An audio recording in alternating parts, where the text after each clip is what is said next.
एक छोटे से गांव में एक खौफनाक रात आई।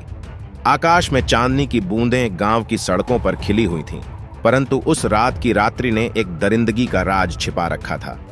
गांव का एक बड़ा बूढ़ा आदमी रामचंद अपने घर में अकेला बैठा हुआ था। घड़ी का तीना बार बार बज रहा था, लेकिन उसने कभी ध्यान नहीं दिया। बाहर की संगीतमय रात के बावजूद रामचंद के चेहरे पर एक अजीब सी चिंगारी थी। धीरे धीरे उसके घर की दरवाजा हल चलाते हुए खुद से खुल गई। एक छोटी सी किरकिरी आवाज सुनाई दी और फिर सब ठहर गया। रामचंद ने देखा कि एक पुराने बॉक्स में से एक पुराना सितारा बाहर आ रहा था।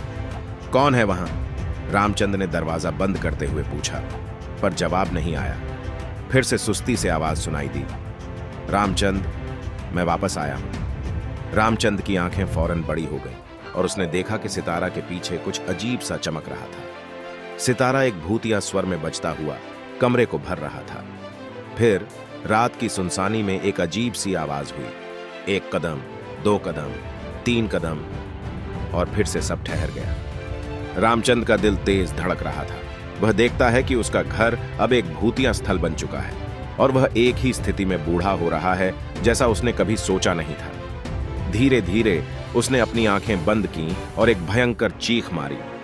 जब उसने फिर खोली तो वह अपने घर में अकेला बैठा हुआ था। सितारा बॉक्स से दूर हो गया था।